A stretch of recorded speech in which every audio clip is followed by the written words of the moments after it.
Look out, here's trouble. Footy's back. That's right, that sound can only mean one thing. This is Footy Unfilterated.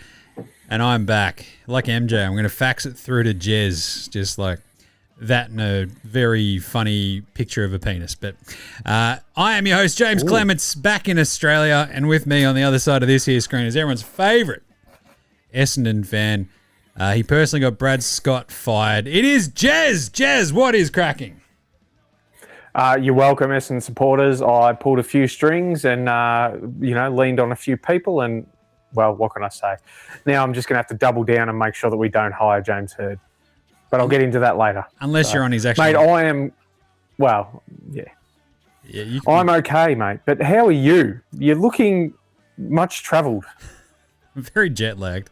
I did land this morning at 6 a.m. I feel horrible and I'm just... Yeah, I'm a bit out of it, so this will be a good show. But the really cool That's just my general feeling, like, all the time. So, you know. See, that's why we're committed to you guys, the listeners. I like that. Never forget that. Never forget. Yeah, the cool part about doing this show is that I haven't watched footy for 2 weeks, so this is going to be awesome. Yet you'll probably still know more than Damien Barrett. If Jim went overseas and didn't watch any footy, then he'd still be smarter than I am. There we go. Right, on today's show, it is going to be a little bit different. I'm just going to go, Jez, what happened? And he's going to tell me. And we'll do some yeah-nahs, round 13 picks and previews, etc. We have a really ripper week of footy ahead too. But obviously, there's some big news floating around since we last had a show. So let's get into it. It's footy without the bull. It's Footy Unfilterated. Dust and cobwebs, dust and cobwebs. They're choking me. Dust and cobwebs, dust and cobwebs. Why can't I breathe? All right, Jez. So, since last time we spoke, you did bring up the idea if the Bomb Rays lost to the Tigers at Dreamtime of the G, would Brad Scott get fired? He did. So I blame you. Here we are. I also am happy to take the blame. And then apparently there's only one story in football, though, at the moment, and it's whether or not Essendon should offer their coaching gig to James Hird. Noted failure already as Essendon coach. But he's putting together a superstar-laden coaching tree panel thing to make sure he doesn't fail dismally again, which he probably no doubt will. And I don't know. This is like literally landing today. And so I'm like keeping tabs on all footy stuff while I'm overseas. But the timing of the games over there is obviously horrendous. But like trying to get a hold of the James Hird froth take index, which is trading at an all-time high, it's hard to get a real grasp on who is carrying water for whom. Looking at you, Ralphie, who is carrying water for like other folks, and it's just like, what are we doing? And it all just seems like wildly inevitable that Hird's sheer star power is just kind of like blinding everything else, and there's nothing else going in footy apparently at the moment. So here we are. Jez, as the resident Bombers fan, take us through it. Well, as you said, there was some delightful news Tuesday morning that Brad Scott would no longer be the coach of Essendon Football Club. And after watching the game on Friday night, I am very happy that they've come to that decision for the reasons I outlaid in the previous episode. I think it was. I think Brad Scott's the door had barely hit him on the backside as he exited the building before James Hird's name was mentioned. And I've obviously my algorithm senses such things, and I've read a lot of different opinions and open letters from Nuff football fans to fellow Essendon supporters about why we should get James back and all this sort of stuff. But the one thing that I keep coming back to is he's mostly to blame for where we are right now. So are we going to spend the next 5 years in the same position just to make sure we didn't get it wrong by giving him the flick 11 years ago? He's done nothing to enhance his coaching credentials aside from a couple of, let's be honest, Mickey Mouse assistant roles where he's just there because of his name and to give the football department credibility. Port Melbourne, for example, I think in the VFL last year, they were definitely down the bottom. I haven't kept tabs on them this year, but he's there to give that football club a little bit of credibility because they're a standalone VFL side and nothing more. If there's a lot of, there was a big blue apparently on AFL 360 between our best mate, Jared Waitley, and Gary Lyon, where they apparently got quite heated, which is quite funny. I didn't watch it because I just can't stand Jared Waitley, but it's polarised. It's literally a 50-50. I love this. It's like it's the perfect meme. The two worst people you know are fighting each other. You're like, this is great. Have at it, idiots.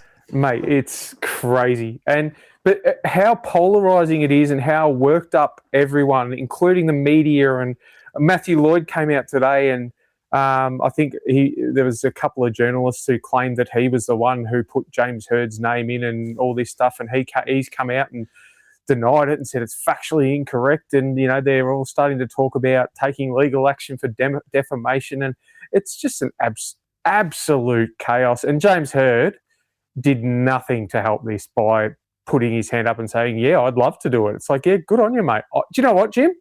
I'd love to do it. Which is kind of my argument. Guess what I'm not going to be doing next year? Coaching Essendon. You might actually I probably should. You might be able to pull out a better coaching win percentage than 48% as well across his entire time there. So I've got no doubt. I may end up being a playing coach just to live a childhood dream, but no, if I'm going to get sacked, I'll be doing it my way. It's honestly, it is just the most ridiculous thing, and what it is going to do, and this is where I hope that Andrew Welsh is a businessman before a Essendon person, and he comes out and says that either, sorry, James, thanks, but no thanks, or he says, James is welcome to apply and go through the process. Now, there's obviously going to be an issue with that because there's certain candidates, I think John Longmire and Ken Hinkley have said that they don't want to be a part of a process until they know whether or not Essendon are going to appoint James Hurd. Yep. So, which is well Damien Barrett's already writing articles on the AFL website about how Essendon should just bite the bullet and hire him today. And and even me, obviously everyone who knows me knows I'm a very passionate Essendon person, and it's the only question I get asked, and it's straight up no. I said, are you serious? No. I couldn't be more. There's not enough no's in the world for me to throw it out there. Well, there we go. We know where you stand. This is what we needed to hear, and I feel no fence sitting here, Jim. We do not sit on the fence at Footy Unfilterated. There was a kid at my primary school who fell onto a fence and split his nutsack open, and I feel like that's what the Bombers are trying to do right now. I think I might have met that person. I've heard that story before from someone else from Ballarat. So, yep. Yeah. Essendon are definitely, their nutsack has been split apart, sewn back together, and split apart over and over again. And I feel like that's the toughest part about this, right? Like the unwillingness to realize that it was probably a mistake the first time. It was an absolute mess, right? Because this is all the WADA stuff, like just non-stop. But then the mediocrity with the coaching as well, and like with all the decision making that sort of happened while he was in charge, like it's still his fault, right? Like the buck stops with you at that point, and like it's. I'll never get past that. Yeah. We're here because of him and the decisions he made, regardless of whether it may have. Look, to be honest, the way we've been, it could have happened anyway. And another club, for example, let's say Collingwood or Hawthorn or even Geelong, probably could have bounced back a lot quicker. But we've never, since we last won a final, we've been really poorly managed, and that's probably why we're going to pass 8,000 days. So, what about if he has essentially the guys who are part of the Carlton coaching search? That's like your Corey Enrights, James Kellys, Syracuse, like all these sort of like former, role player-ish, star-ish kind of guys. If Hurd has like a really decent, or like what does he want? Dyson Heppel as well, like all these sorts of guys on his coaching sort of panel. Will it make a difference in your eyes? I don't think it will, because I think the type of person and player that he was, and I obviously don't know him personally, but I think his ego wouldn't allow him to be able to let those people do their job to their fullest potential.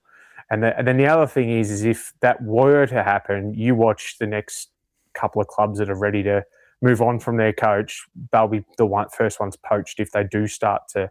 Yep. And that's where, if he's going to rely on a team like that, he needs to be able to lock them in long term for it to be worth it. Otherwise, what's the point? Why don't we just make him a football manager and let him oversee the football department?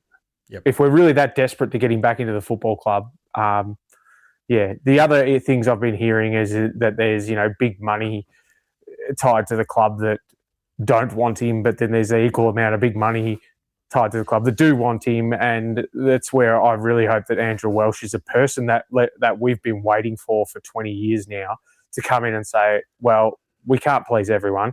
This is what we're doing. And if he decides, you know what, we're going to go down the path of hiring James Hurd, we're going to do this, just stick to the plan. Stop chopping and dropping and doing all that stuff halfway through like we have done every other time. So, obviously, the really important part of all of this process, and every process when it comes to Essendon, of course, is what does Kevin Sheedy think?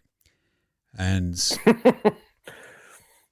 yeah, he's 100% on board. A classic a modern relevant football brain, Kevin Sheedy, who has definitely never put a step wrong since he left Essendon, and certainly didn't suck as a coach for the last bunch of years. Anyway, like the Hurd thing, it's a mess. It will continue to be a mess, and it's going to suck out all the oxygen in the room. Meanwhile, my Blues are on a 3-game winning streak. So there's the real big news this week is that Carlton are back. No. Otherwise, what else is going on, Jez? Like the Dockers will never be beaten again. My beloved Swans lose to the Lions last week, but otherwise the Dockers look unbeatable. The Purple Haze, the Wharfie, what is it? The Wharfie... Wharfie time. Wharfie time. This is awesome. It's all going on. It's Wharfie time. They are they're good and they're getting better. They'd been fumbling through and just doing enough to win, and the last few weeks they've just gone, we're actually good. 11 in a row they've won. So they're on track to have a very, very big say in September, as they would vaguely say on the footy shows. Yeah. I think they're awesome, and they may never lose again. Because I think we talked through the Sydney FREO ongoing matchups and knew that Sydney in Brisbane was going to be a tough one 2 weeks ago, which they did lose, I want to say. No, they won that one. Oh, yeah, that's right. What was the one they lost? They lost to the Cats last week. That's what it was last week. It was Geelong. the Cats, that's right. So I think they do eventually play, and that's the one that's going to really trip me up. But, well, you get that on the big jobs. What else has been going on? We've got some more injuries and stuff. We've got a few injuries, yeah. Just looking through, we had stupid sexy Flanders in a season that's looking like it could unravel for the Saints. He's done his ACL. It was his Achilles, we've had a few other injuries. Yeah, the ACL, Achilles. Yeah, you're right. I had ACL written down for something else, but Nick Newman is having surgery on his finger, so he's expected to play. Justin McInerney, old 2 goals, 20 touches himself. He's got an ankle injury but should play. There's a couple of hammies. Lucas Melican is now Lucas Melicant because he can't play due to a hammy. And Isaac Cumming, well, there'll be no more of that because he's done a hammy, and he did that at training yesterday, but he'll probably be out for 3 to 4 weeks from what they're saying. But the one that and obviously it's an Essendon one, but just for a young kid, my heart goes out to him. But Lewis Hayes from the Bombers, it was his first game back from an ACL in the VFL, and he's done it again. So there's another 12 months on the sidelines, and he showed in the injury-affected year of last year, as opposed to the one of this year, he was one of those young guys who got his debut and did really well, and unfortunately went down with an injury. But and in no surprise to anyone, the mid-season draft, which happened last week, Essendon got the number 1 pick, a young fella from Tasmania, and basically the moment we read his name out, his calf just popped. Oh. And he was straight onto the injury list. So he'd been on Essendon's list for 5 minutes, and he did his calf. So, that's how well things are going. Sounds good. Down at Essendon. So there was not much has gone on the report side of things. We have had a couple of reports for umpire contact that have resulted in fines, but the two ones that I wanted to highlight was last week we had Cam Rayner. He was fined for staging, which is about time if you ask me. And then Josh Tracy, I think as a result of Cam Rayner's fine, has also been fined for staging this week in their win over the Lions. So good to see that 5 years after making a big stance about staging, the AFL are finally starting to do something about it. Right on top of it. Kitty Coleman also all over it. Kitty Coleman also hurt his hammy again, I think, wasn't it? So he's out for like another 6 weeks or something. So there was also some reports out today that we probably won't get Caleb Sarong back this week, Isaac Rankin as well. But yeah, it's like a strange week where you're sort of hitting towards the middle of the season and you're like, all right, look, especially with FREO, they're like, we're not going to risk Caleb Sarong. We're like crushing teams. Adelaide, the Rankin one, and that's probably makes that win even scarier, is that they didn't have him. Yeah. And they were actually awesome. But the actual, like, as I'm trawling through the news stories, though, my favourite one was my beloved adopted son, Jed Walter.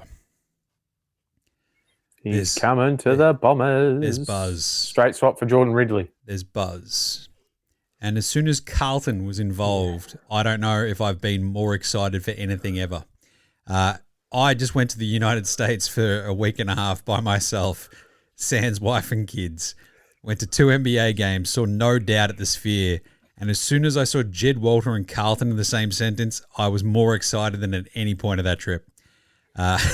Because my grown adult son, Jed Walter, being on the Blues would make me deliriously happy. So I don't know if we can. I'd be happy to see him in the red and black. I'd be over the moon. That was the other injury that happened last week. Was speaking of Carlton, was Matt Carroll did his knee and he's out for the season, which is really disappointing because he kicked an awesome goal earlier in the game.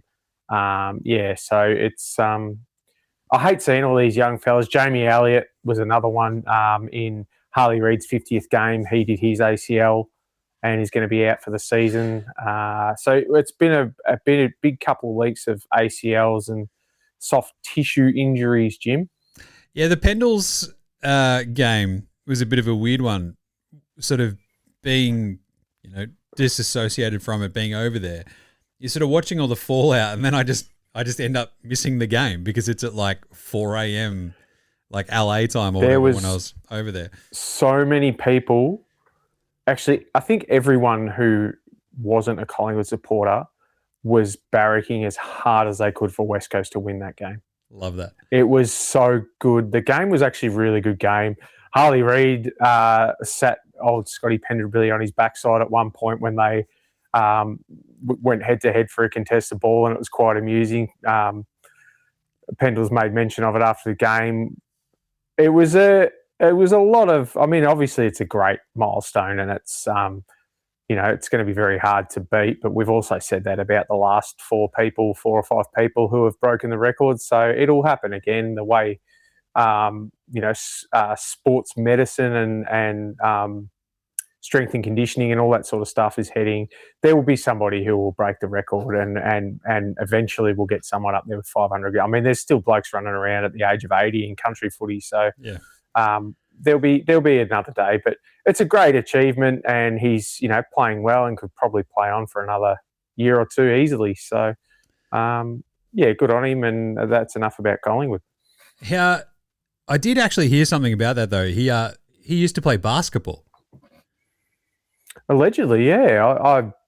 I hardly mentioned it. Jeez. I'm surprised it hasn't been mentioned more over 433, now 34 games. Stunning that it took me that long to hear about that. But anyway.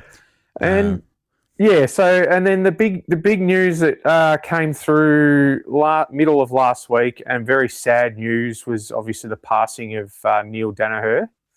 I think he was given initially 8 months or something.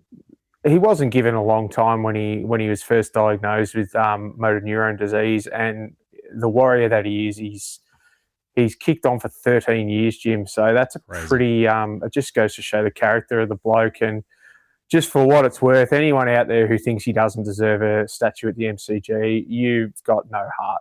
Yep. Like, regardless of his sporting career was again cut down by injuries. He was probably, if you listen to some old heads on the footy pages, they say he was the best of the four Danahers, which is a pretty big achievement because they're a pretty bloody good football family. Unfortunately, he only played 80-odd games due to knee injuries, which these days he probably would have been back and playing at full strength after 12 months. So we were robbed of that, but what he's done, not for football, his football record as a coach and that sort of thing is great. But what he's done for the community and MND, that's enough that anyone who is opposed to it, just go and jump off a bridge or something, you miserable. Yeah, I'll leave it at that. Love it. Nice. I'm just thinking about the Jed Walter contract and how it's like, $750K a year. That just buys a lot of jet skis. I'm just... Well, there's going to be, by the looks of it, it's going to be Jed or Bailey Humphrey, because he still wants out, apparently. So it depends on whether you want to believe John Ralph and Damien Barrett and Tom Morris and all these habitual liars. But anyway, we'll see what happens. Usually known as journalists, but it's all good. Is that what they call them? Do you want to go through any of the results from last week? What do you reckon? There wasn't. The biggest one was obviously the the Blues. That was an absolute cracker of a game. I didn't watch the whole thing, but I was lucky enough to get home in time to watch the last 10 minutes. And I'll tell you what, it was what did Carlton leave with Michael Voss, and they've replaced them with another team, because it's like polar opposites. Paddy Cripps, I thought he was done. I thought he was heading down the old rocking chair and on the porch and, in bed by 3 after he's had his soup. But he's found a new lease on life under Josh Fraser. So love it. The Blues, Jim, 3 in a row. It's incredible. Surely you've kept abreast of that overseas. I absolutely have, because I've heard nothing but don't come back, Jim. What are you doing? Like, you've gone away. We've won 3 on the trot, and I'm like, I don't want to come back at this point. Like, if I just stay here, we might win the flag. But what was the other one? We had Dogs eked by the Pies, wasn't it, in the end? That was this week. They got over the line, the Dogs. They also did the same thing the week before to the D's, which was pretty good game. So the D's have now lost a couple in a row after getting beaten by GWS. That was one of the big stories from the week before. The GWS absolutely smashed the Lions with a 14-goal third quarter. That's right, the record-breaking third quarter. And, so record-breaking third quarter. And then St Kilda, after whinging and complaining about lack of prime time, turned up on Thursday night against Hawthorn and stunk. Didn't score a goal in the first half. Nice. All right. Well, let's get your. They're not going too well down there. Let's get your awards from the week then, with some Gablett Areas. All from the highlights. I'd give mine to Patrick Cripps, and I think you have anyway, so that's good.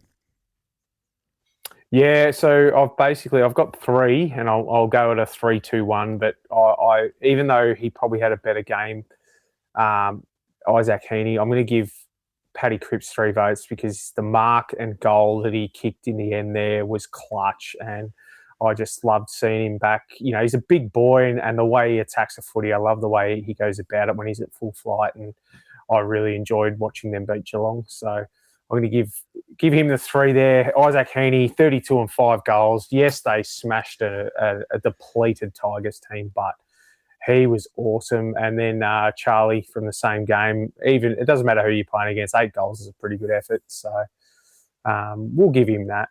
Love that. Yeah. That's really good. Love the Cripps mark. Love the goal. Yeah. Love the explosion of everybody just losing their minds after it. So that's happy. Who are you going to buy a beer this week then, Jez? Well, I'm going to buy a beer for Dean Solomon because I think he was probably hoping for a dead coach bounce, but I've never seen a caretaker coach seem more frustrated or overwhelmed with the task at hand than I have watching him in his press conferences and every time he's spoken to the media. I've heard people say that he may be a long shot for the coaching thing. I think after 1 week, he's probably happy to walk away at the end of the year. So, and I think he's got a very, very long 12, 13 weeks left of the season. So I'll buy him a beer because I'm pretty sure he's going to need it. There was the stat floating around that Dean Solomon's last 4 quarters as a senior coach had scored a combined 8 points up until, I think, halftime of that game or something like that. Was it the first quarter? Yeah, quarter time. That's right. It's just hilarious because I think the last game that he took over for, was it like Port or somebody, or was it? No, it was Gold Coast. Gold Coast. Yeah, Gold Coast. He was after Rodney Eade got the sack. Right. So, they scored nothing for basically like most of a game, and then again in that they first showed quarter, a little bit. They showed a little bit in the third quarter. And look, he to his credit, he tried things. He finally put Ben Mackay up forward, and he's coming into we've actually got more injuries this year than we had last year at this point. So tough. He's got a tough job, and yeah. So I'll be happy to hear. And with the number 1 pick, Essendon select, and that's the positive from this season. Nice. I'll get until one. We stuff it up somehow. I'll bring back a. What was the nice? I'll bring him back a Lagunitas IPA for Josh Fraser as well. Just 3 wins on the trot. That's a hell of a dead coach bounce. I still don't want the job, he says. I still don't want the job. It's like, that's smart. Very smart. How about when he wins, when he doesn't lose again and they win the flag, he'll get the job. Probably. Take that, the Teague train. Ben Mackay, Spud of the week. Who you got?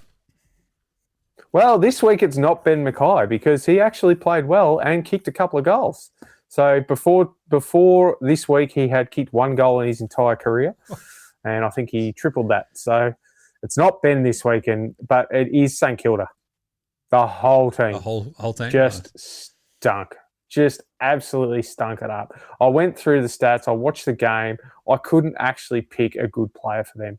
So Silvani, he kicked 3 in the second half, but he wasn't even that good. For the most part, they're overpaid, underperformed, underwhelming. They're not good, Jim. Yeah, I don't know what else to say. I think St Kilda are going to be a bit of a what should have been or could have been, and Ross might even be the next one on the block the way he's going. So, geez, I feel real bad about all of this happening to St Kilda. Real bad. Do you know? Here's a conspiracy theory for you. They'll give him the chop and then they'll hire Josh Fraser. Ooh. Wouldn't actually be too bad.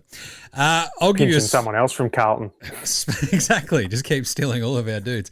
Spud of the week. I want to give that one for me to our man Chris Scott, who doesn't apparently understand that Geelong is Carlton's bunny team.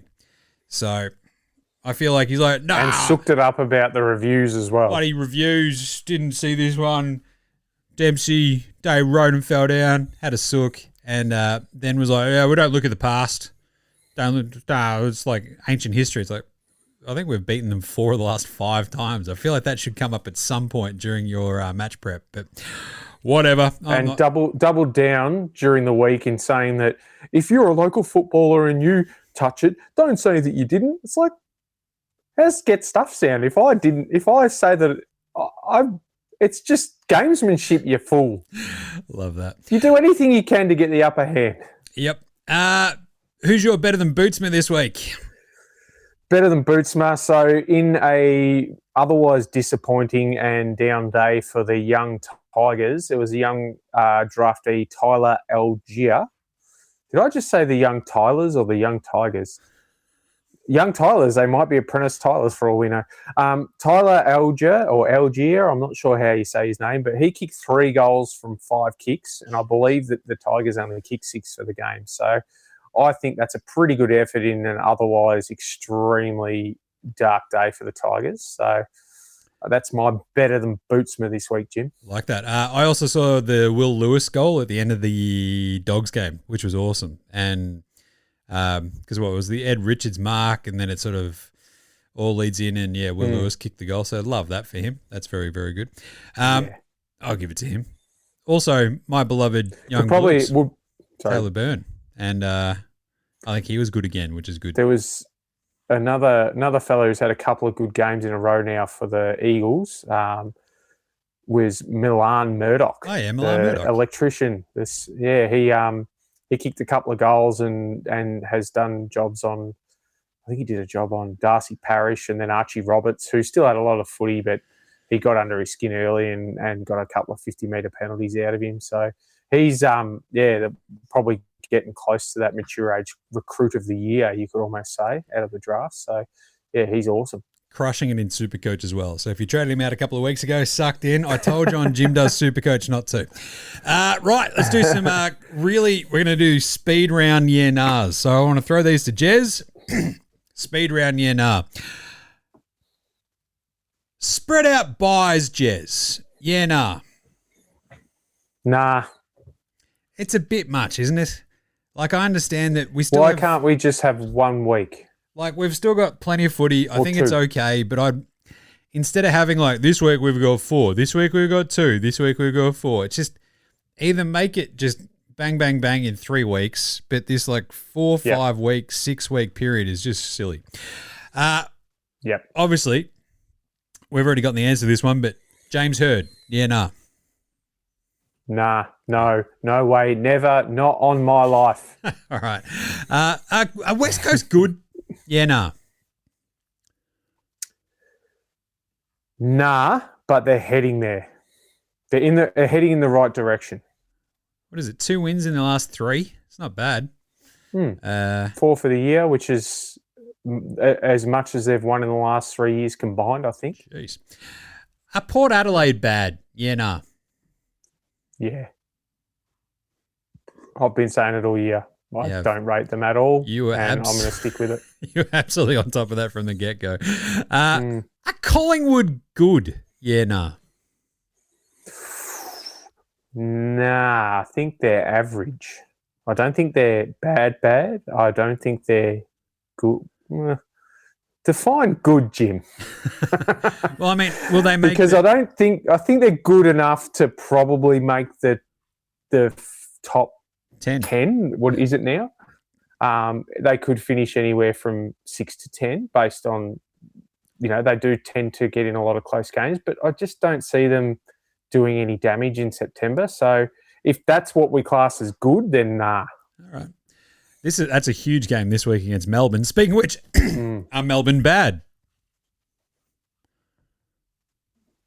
Nah. Okay. I also don't know that they're that good, but I think they're better than how they've played the last couple of weeks. But I think, like West Coast, I think they're heading in the right direction. I think, what are they? I'm actually going to the game on Monday, and I'm pretty pumped about it. So, because I believe Melbourne away from Victoria are 0-4, I want to say. Yeah, I think you're right. Something like that. Yeah. Basically, they haven't won unless they've played on the MCG, I think. Nice. It's the stat. And That's awesome. yeah, so they'll probably win on Monday. That's crazy. It's still amazing that Essendon beat them this year. But anyway, I'm still That's all we've got. I'm still a little bit nervous about Melbourne. I didn't really rate them that highly going into the season. It's been the surprise pack. It's the Stephen King experience. I think the good thing for them is that they don't really travel that much after, like for the rest of the year either, I believe. There's an Adelaide Oval. They are starting to Tassie, suffer from Gold some Coast. Injuries. Yeah. 4 more games Their away. injuries are starting to mount up, so they're struggling a bit with list depth, which is always going to happen when you're a young team that's coming through. Obviously, it's it happened to West Coast the last couple of years. They've had a good run this year with injuries, especially to their senior players. Melbourne are starting to suffer a bit from that, where the young kids that have been so entertaining and good to watch are starting to tire because it is a long season. The weather gets colder, the niggles start to come in. So I think they'll be okay, and I think they'll probably finish around that 7 to 10 mark. Like they'll be a wild card team, I think. So yeah, I'm not too worried about them. I think it's already a win this season for them the way they're going. Nice. So. How about Carlton? Are they any good? Yeah, no. They're going to win the flag, Jim. They won't lose again this year. Josh Fraser will be able to name his price, and yeah, you'll have him and Cripper up there holding the cup, and yeah. No, I think how it's obviously had to be Michael Voss. Like, you know how when a coach gets sacked, you can sort of go, oh, well, they're still not. 1 win, yes. 2 wins. Well, okay, they played Port the second time. 3 wins. Come on, fellas. What are you doing? You've beaten basically what we would consider a flag contender, and you look good doing it. Yep. Whatever Voss has done, he should never be allowed near a football group again in a coaching capacity. What is it? Fool me once, shame on me. Fool me twice, shame on you. Fool me 3 times, we've got a problem. This is a bit chaotic. There's absolutely 100% no doubt that he was the problem there. So crazy. yeah. Are Brisbane bad? Yeah, nah. See this one here. 3 straight losses. I'm just going to refer to, and the way they've lost has been pretty concerning too. They haven't really fired a shot. They've got a lot of players. One thing, and I'm going to say, with a couple of, they haven't got a massive injury list. A couple of the players, obviously Oscar Allen's one of them. He's out for a little while, but he wasn't there for their premier. This is the thing, you got to look at their premiership side, and a couple of the players who aren't playing don't actually play at the club anymore. Like you've got Oscar Allen and Kitty Coleman, who are their 2 main injuries. Hipwood didn't even play in the game in the finals or the second half of last season, and Dane Zorko, who's older than Father Time. So if you're relying on those players to get you started, then there's something wrong. And I think that they might have gotten a little bit. You look at the way that Cam Rayner and the Ashcroft and these sort of players strut around as if their shit don't stink, and it's almost like they've forgotten that they have to work hard to win, and they're just trying to rely on which there's no doubt they're clearly talented, but I think there's a bit of arrogance that's gone a bit too far for the Lions at the moment. So, yeah, I think a buy will do them good, and I think Fags will probably get stuck into them and give them a real. I like Chris Fagan. I really like the way he goes about it, and I think he won't let this go for too long. However, it could also be the effects of being up for 3 grand finals in a row, 2 premierships. Sometimes you're worn out by it, by being so good. So maybe they'll drop out this year and refuel and come back next year. So, but I'm going to say for where they should be, yeah, they're bad at the moment. Yeah, 3 straight losses, Q Clash coming up, 6-6. Interesting, precarious position. And I got one to throw back at you, Jim. Sure. Are your beloved Suns good? See, yeah, no. I love their because I think they had the bye this week, I think, didn't they? And they lost to North. in below the 27th Exactly. parallel, but in a really alarming fashion in that think- they did not score in the last quarter. Coming off the bye, I do feel like they could, get Brisbane because it's at Carrara. So fingers crossed. I reckon they are good. I don't know if they're world-beatingly good, and there's a little bit of worry sort of seeping in. But look, Rao's back. They lost Ethan Reid for a little bit as well, but they've got Jed Walter, my grown adult son. So it's all very exciting. But yeah, this Q clash is going to be huge. I think they'll be okay. I think they've got to learn how to be consistent. Like they've come from being pretty ordinary for their existence to finally making finals, and then all of a sudden teams are worried about them where they probably haven't been since they came into the comp. So it takes a while to get used to teams actually preparing for you being a good team and not just being a basket case. Yep. So I think they suffered a bit from that, but they'll work it out. Damien Hardwick's clearly a good coach. He's won 3 flags. So yeah. Nice. All right. Let's look ahead. Round 13 preview. This is obviously the big freeze weekend. You've got all the crazy stuff going on for King's birthday. We've got the King's birthday eve clash between our teams, which I usually the Footy take. Unfilterated Cup. It is the Footy Unfilterated Cup. I usually take the Squid to it. We've had mixed results, I think, over the years going. There's been 1 or 2 shockers. But he's always had a good time, so we'll see if he toddles along this week as well. I landed this morning, and I wish him well. We're talking it all out. I'm like, do you want to go to the footy on the weekend? He's like, no. I'm like, what? Come on, man. So, and then they've won 3 in a row, but I've not been here to sort of celebrate it with him, so I just got a bit sad. Anyway. We've only got the 2 teams on a bye this week. What do we got? I'm pretty sure it'll be 4 in a row, but anyway. We've got GWS and Richmond missing out this week. The way the Tigers have been playing, that's no great loss. GWS, what are you going to do? We start Thursday with Adelaide hosting the Cats. This is a fun one. Adelaide, this is always, it feels like a great Thursday night football game as well, right? Like Thursday night footy, off we go. I think we've had a few of these great ones. It's the Dangerfield Cup. The Crom are 8.5-point underdogs. The Ronnie Burns Cup. Ronnie Burns, nice. 8.5 points, underdogs at home. What do you reckon there, Jez? Oh, I reckon I'm going to take the Crows to cover that because I reckon this will be a close game. Nice. I feel like you might be right. I think the Cats away,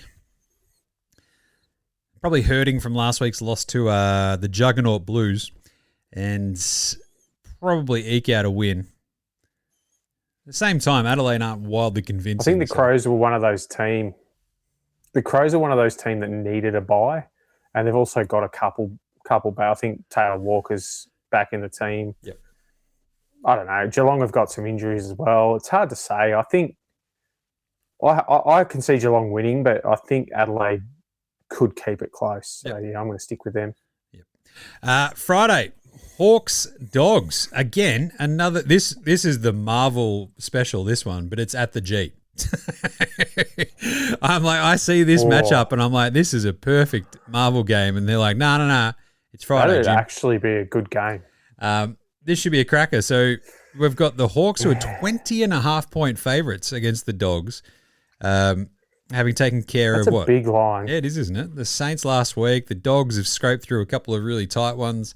They're getting slightly healthier. Riley Sanders playing awesome. Saunders. Saunders? What am I saying? And Aaron Norton has been actually really good, like just holding that forward line together. So, geez, Jim. It's at the G though, so I'm going to take the Dogs to cover. Nice. Yeah, I'm going to take the Dogs to cover just because that line is so big. But I think Hawthorn are just in another.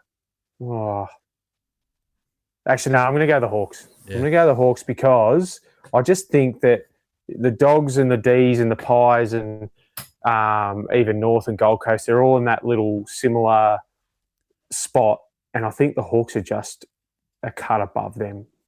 Yeah, the You know, MC, they're right up there with the Swans and the Dockers for me. MCG is the big one for me. I just think the Hawks at the G on a Friday night is going to be a little bit too much for the Dogs. Should be a good one. It's going to be a belter of a game, though. North, FREO, the unbeatable FREO. This is in Bunbury, I reckon, this one, isn't it? Yes, Hands Oval, Bunbury. Oh, it could be too. 24.5-point underdogs are your home team, North Melbourne Kangaroos, just out there selling their games to the highest bidder, i.e. Bunbury. I'm going to take FREO and a canter. I just, as good as North have shown to be, like a little bit, FREO just like going up the road to Bunbury. What are we doing? Yeah, I think if you had told me this, when I looked at that, I thought it was at Marvel, but knowing now that it's in Bunbury, it'd be silly not to take FREO. It's a long way to go to play away, bet at home. Whereas like FREO are just like, we live over there. Exactly. What are we doing? This is crazy. That should still be a good game. And if it was a little bit higher, I'd probably maybe think North can stay in touch. But yeah, because it's not at Marvel, and I think it'll probably be a 6-goal margin. FREO just too good at the moment.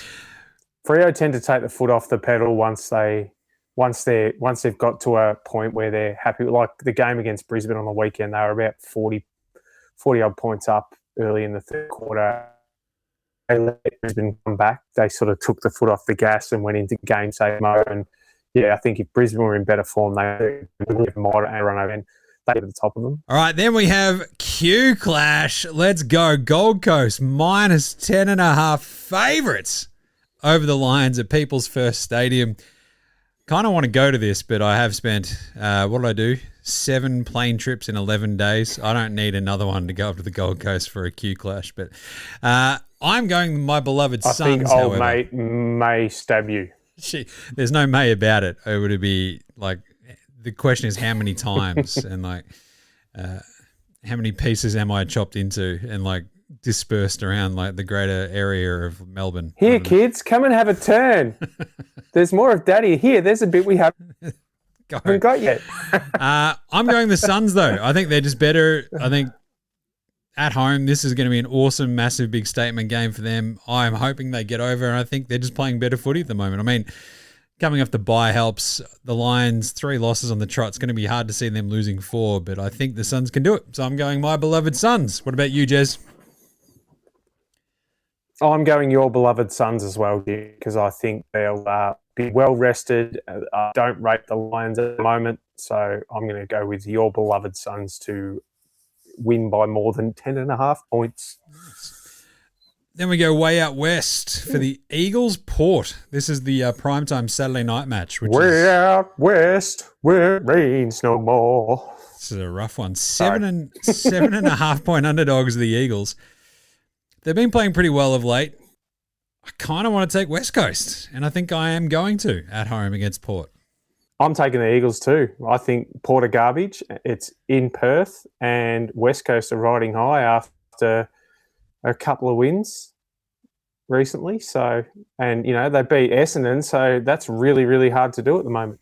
But no, I think the Eagles will get this one done. At least cover. I can't see Port smashing them. So yep. Sunday, we have Sydney minus 29.5 against St Kilda. This is the Plugger Bowl.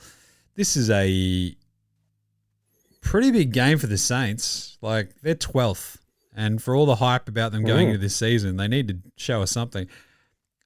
I don't know if I've taken the Saints much lately. Sydney are flying. They might never lose again. I've still got to go Sydney, even though I'm tempted to sort of think about Ross Lyon sort of dragging this one in the mud. But I think the Saints are playing. I mean, the way that the Saints are playing versus the way the Swans are playing at home, Sydney should probably just fly past them anyway.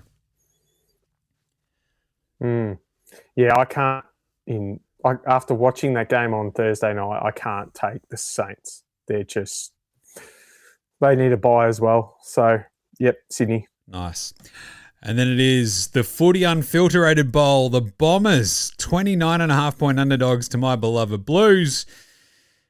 Who are you taking here, Jez? Can you trust your Bomb Rays to cover the 30 points?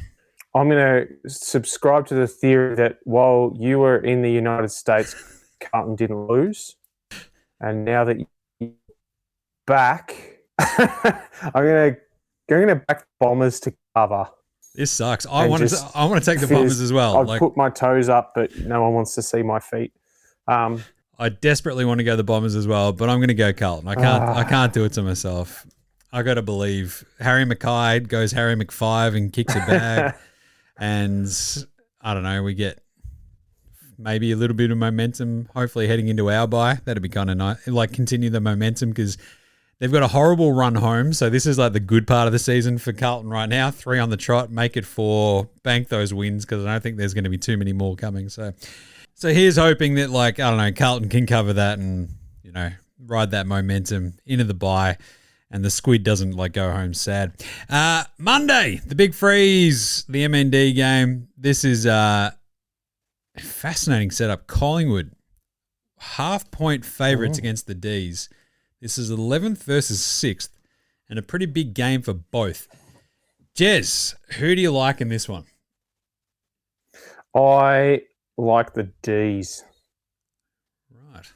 I'm going to tip the Ds. So this is basically just a tip who you want to win based off that line. I think the Demons will bounce back. I'm just doing a bit of a sneaky here.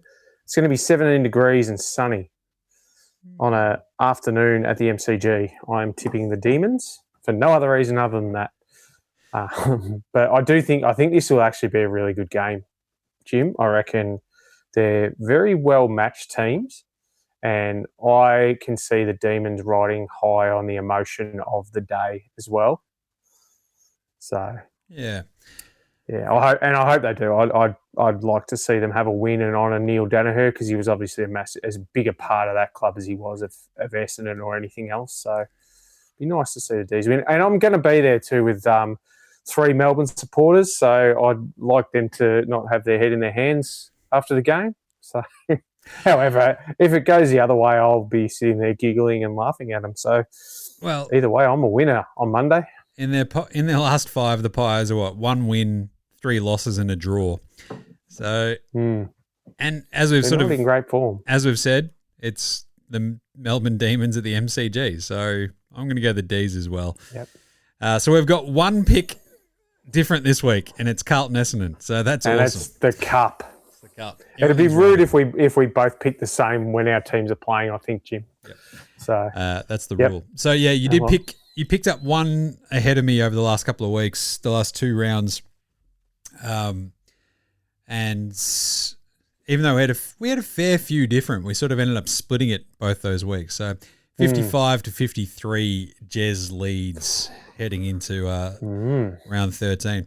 So final thing, Slevo's Punters Club. Who or what is our favourite look this week? Mine is Carlton Essendon's over on the Sunday night, just because I think both teams just sort of get into a bit of a groove and just it starts pinging around and off we go.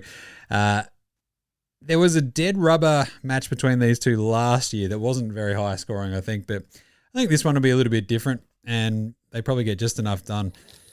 I just don't trust Carlton's defense really to keep, even as not great as Essendon have been, they're always going to step up for a game like this. So I reckon suddenly, out of nowhere, we hit the over. So I'm going to go Carlton Essendon over. As part of that, Harry Mackay, Harry McFive. It's back. I've missed this one, but Harry McFive. Let's go. Out. Harry Mackay boots 5. How about you, Jess? There you go. I am going to go with Isaac Heaney to go back-to-back with 30 disposals and 3 goals against the Saints. That's pretty good. Because I think the Saints are sitting ducks and Heaney has taken it. He was already having I heard something on the weekend about his year this year is higher rated than his last 2 years, of which 2024 he would have probably won the Brownlow had he not got suspended.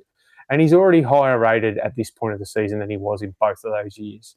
And I don't think he's been their best player for the whole time. Yep. So I think on the weekend, he stepped it up another notch, and I think you'll see Isaac Heaney really click into a higher gear now, and I reckon he's going to torch the Saints. So 30-3 for Isaac.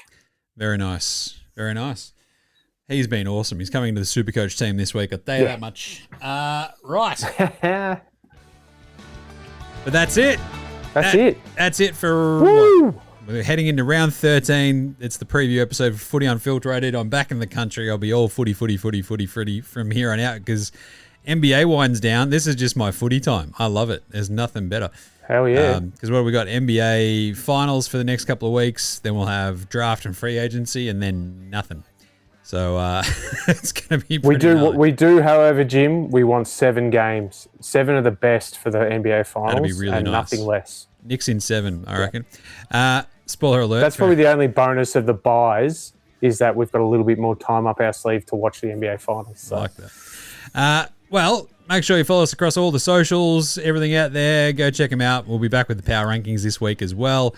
I've got a couple of gigs to go to this weekend. I've got Descendants down in down in Barwon Heads tomorrow and then here in the city on Friday. So one of my all-time favourite bands. But otherwise, make sure you subscribe across all your podcast apps. Jump on the YouTube, say g'day, leave any comments, any nahs, smash them through. So, yeah, why wouldn't you?